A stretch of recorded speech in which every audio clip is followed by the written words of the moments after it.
If you saw a sign saying, stay away from the water's edge, stay off the beach, there are crocs here, it's dangerous, what would you do?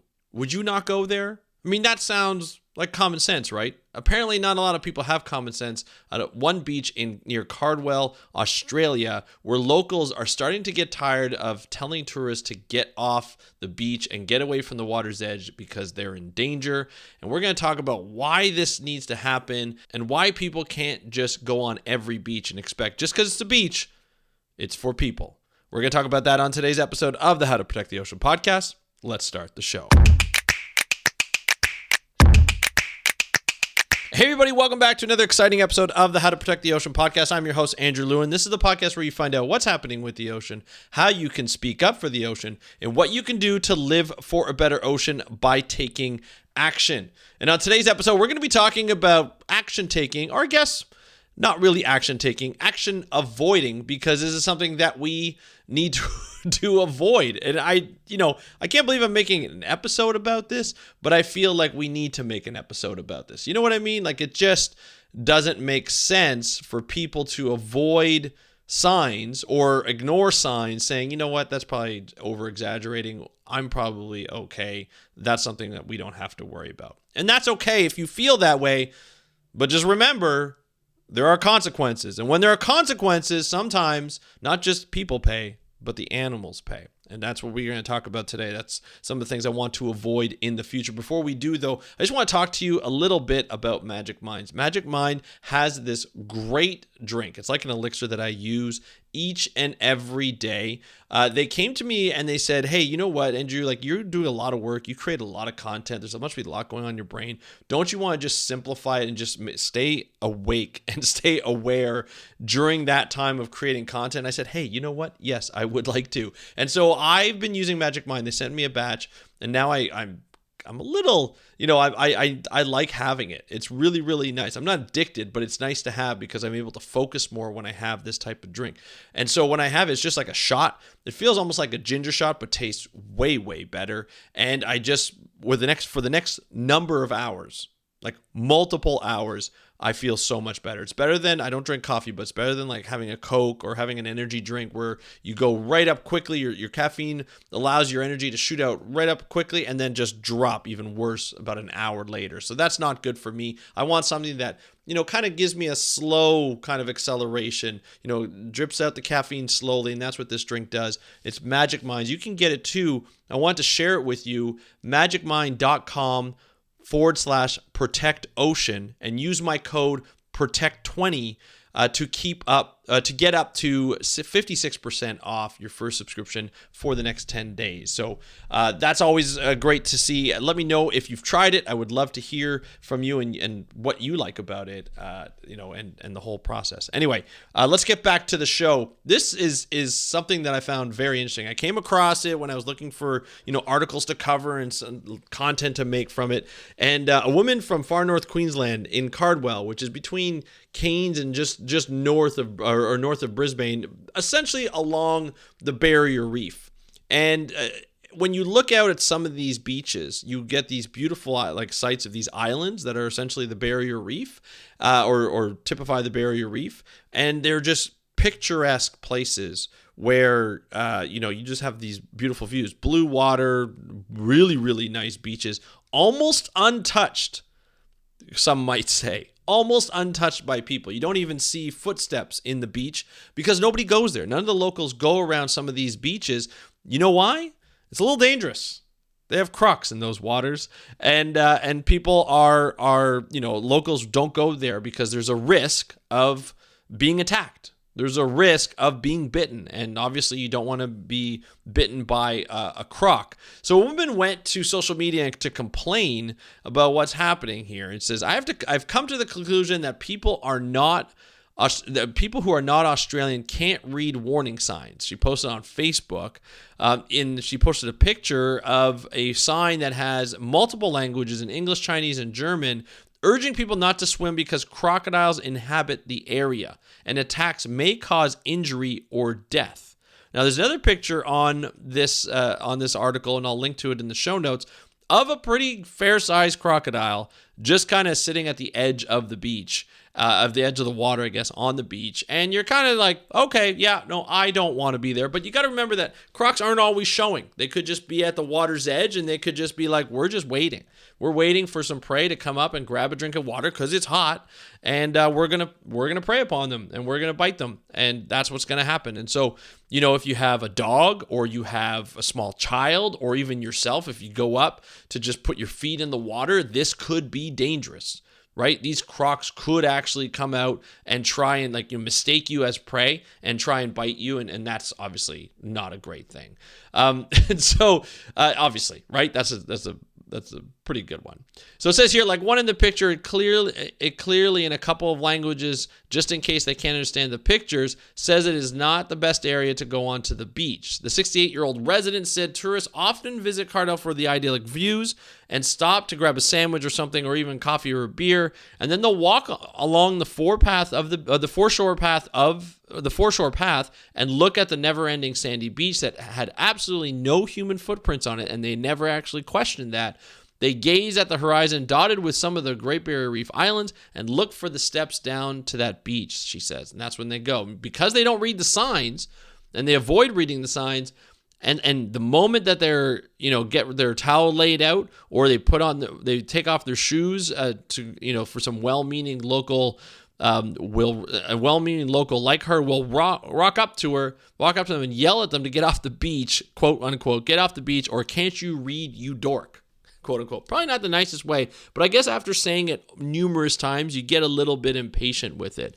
And the travelers are lucky if they haven't let their kids jump into the water yet, or may go away thinking that this elderly woman, Australian women, are weird. That's what she's saying in their quotes. She even goes on to quote, if they are not so lucky, they may get eaten. One local said. The local said, after discovering that all the Hoobaloo, is because our waters are infested with crocodiles, sharks, and stingrays, they have a tendency not to come here for the holidays. So once they kind of get the drift of everything, they kind of stay away, which obviously, you don't want tourist towns to stay away, but you also, if you're not going to go on the beach, some tourists don't want to be there, right? So some people just said, hey, you know what? It shouldn't matter. On her social media post, she got some comments being like, the sign says not to go in the water or use caution by the water's edge. It does not say do not go onto the beach. The two images also, no swimming, and there be crocodiles, no entry, not no entry. So maybe a new sign is needed. So in other words, if those signs are up saying, hey, there could be a danger, but you don't have to stay away from the water's edge, or you don't have to, you can still walk on the beach. I feel like danger, crocodiles inhabit this area, should be enough to repel people, right? Like it should be enough. And there are signs on there. However, I don't know how close the signs are. I mean, they're not going to put a barricade up.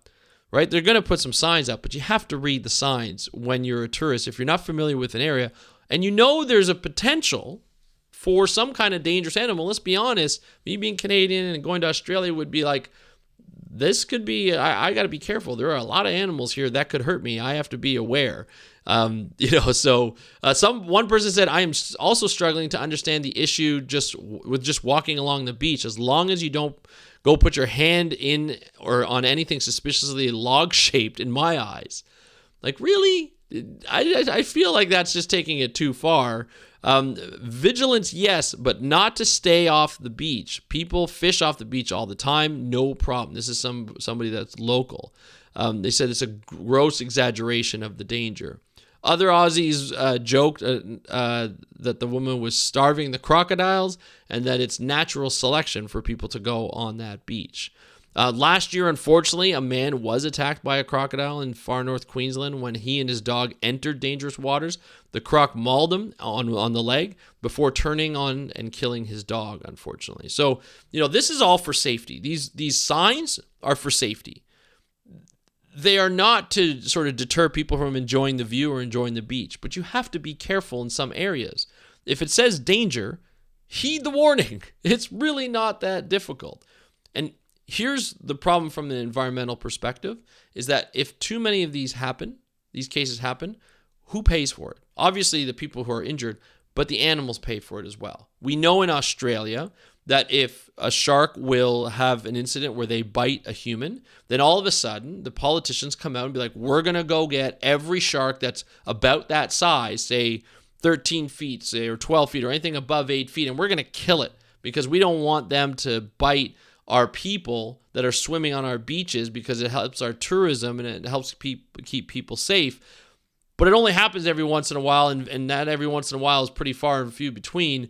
But they just go on and they're going to kill. We don't know which shark it was, and even if it was the same, even if it was that shark, doesn't mean it's got a taste for humans. But apparently, politicians think that because that's what they do, and they go off and they kill a bunch of sharks, or they have, they give the okay to kill a bunch of sharks. Same thing can happen with crocodiles. Crocodiles play an important role in our ecosystem. They're apex predators.